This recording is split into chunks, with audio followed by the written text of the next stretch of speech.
Bismillahirrahmanirrahim.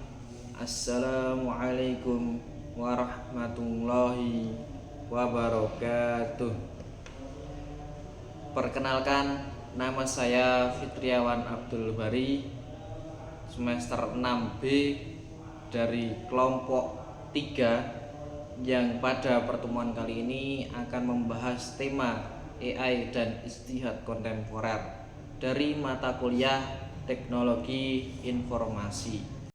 Mengenai AI dan Ijtihad kontemporer, di sini saya memiliki 3 rumusan masalah. Yang pertama adalah bolehkah AI digunakan untuk membantu menjawab pertanyaan hukum syariah? Dan yang kedua adalah jika AI memberikan fatwa yang salah dan diikuti seseorang, siapa yang bertanggung jawab? Kemudian yang ketiga adalah apakah keputusan hakim yang dibantu oleh AI bisa dianggap adil menurut Islam? Artificial Intelligence atau AI merupakan instrumen teknologi yang dapat memberikan kontribusi positif dalam pengembangan ijtihad kontemporer, namun dengan batasan-batasan yang jelas menurut perspektif Islam. Jadi dalam AI ini kita perlu membatasi ataupun kita perlu mengkontrol cara kita menggunakan AI tersebut. Tidak serta-merta karena AI itu memudahkan segala urusan manusia, kita menggunakannya secara semena-mena saja dan tidak memperhatikan batasan-batasan tertentu. Menjawab pertanyaan yang pertama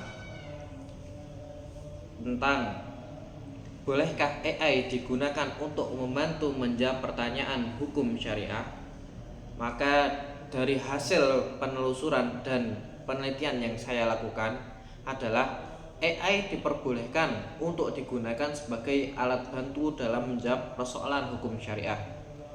Akan tetapi yang perlu kita perhatikan adalah selama fungsinya terbatas pada pencarian dan pelacakan dalil yang sudah ada. Dalam istilah kata lain, jika ini dikategorikan sebagai perpustakaan, maka AI itu hanya digunakan sebagai pembantu untuk mencari katalog dalil yang sudah ada, bukan untuk mewujudkan atau menciptakan dalil-dalil baru yang itu hanya pikiran dari AI saja, tidak menurut dengan ijtihad para ulama.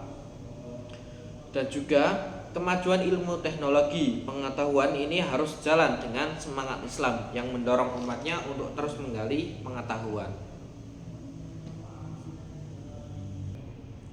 Kemudian kita berlanjut kepada permasalahan yang kedua, yaitu tentang jika AI memberikan fatwa yang salah dan diikuti seseorang, siapa yang bertanggung jawab? Dalam hal ini tentunya AI di sini kita pandang sebagai suatu alat ataupun suatu sarana yang memudahkan seseorang itu dalam memberikan ketentuan hukum, tidak sebagai kiblat hukum itu sendiri.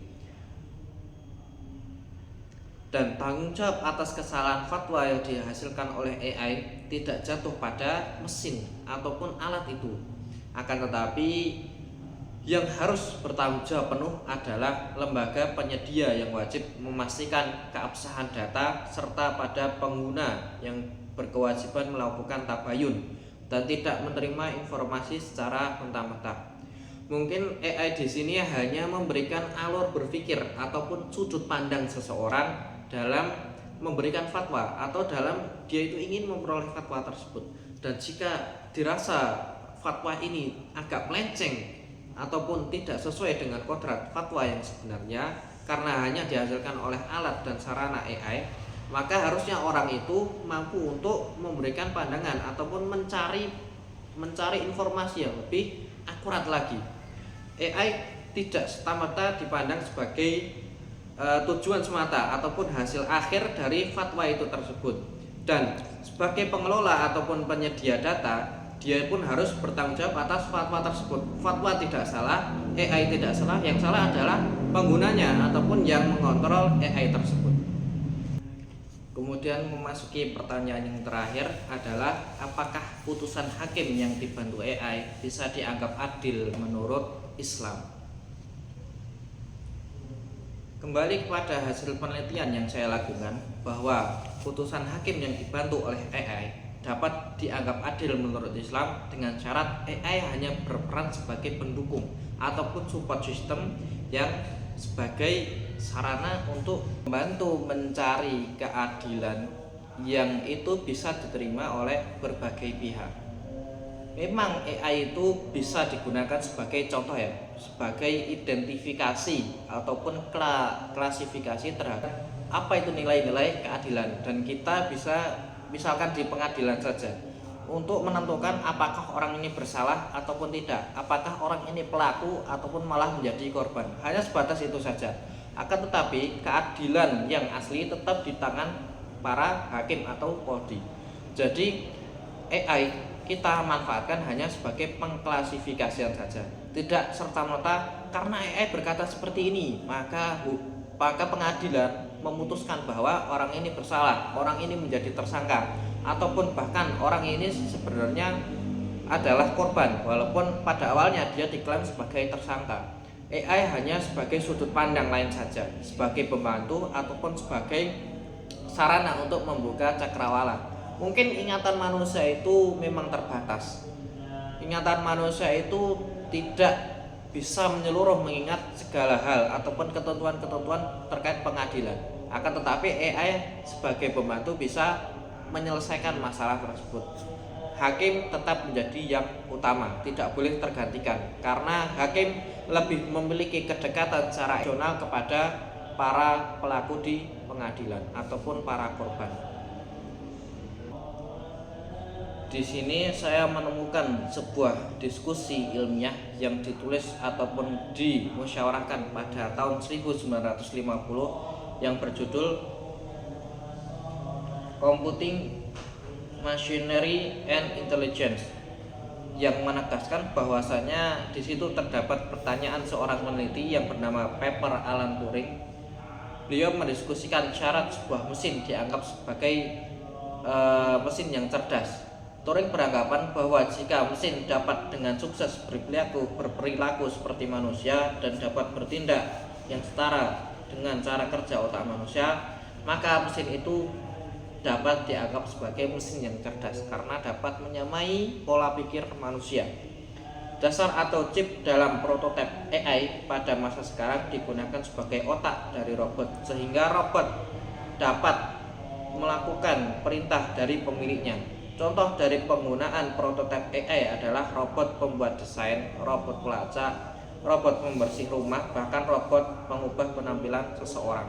Itu semua adalah wujud dari kegunaan AI sebagai pembantu. Dalam contoh lain, di sini saya juga menemukan bahwasanya pada tahun 2019 Uni Emirat Arab melakukan lembaga Dairatu Asy'un Al-Islamiyah wal Amal Al-Khairi atau Islamic Affairs and Charitable Activities Department yang meluncurkan sebuah teknologi mufti virtual. Teknologi berbasis kecerdasan buatan ini diklaim sebagai model pelayanan fatwa pertama berbasis AI. Dengan adanya mufti virtual ini, masyarakat dapat memperoleh kemudahan dalam mendapatkan fatwa yang diinginkan tanpa harus menunggu lagi jawaban langsung dari mufti yang notabene membutuhkan waktu yang sangat lama dan yang pasti memiliki antrean yang sangat panjang. Jadi kita menilai bahwa dari contoh ini saja AI itu bisa digunakan sebagai katalog untuk mempercepat seseorang mendapatkan fatwa, karena seringkali fatwa itu dibutuhkan secara mendesak, tidak bisa kita menunggu sampai berbulan-bulan bahkan bertahun-tahun hanya untuk mendapatkan satu fatwa saja. Memasuki segmen yang terakhir, yaitu tentang kesimpulan terhadap tiga rumusan masalah yang sudah saya paparkan tadi. Secara keseluruhan dapat disimpulkan bahwa Islam bukan agama yang anti teknologi. Bahkan Islam itu cenderung mendukung atau ingin mensupport kemajuan ilmu pengetahuan. Dan Islam juga mendorong umatnya untuk terus berinovasi dan memanfaatkan setiap kemajuan ilmu pengetahuan demi kemaslahatan umat. AI adalah instrumen revolusioner yang dapat menjadi pelayan setia bagi mujtahid kontemporer dalam mengolah dan menganalisis data syariat secara lebih tepat dan presisi.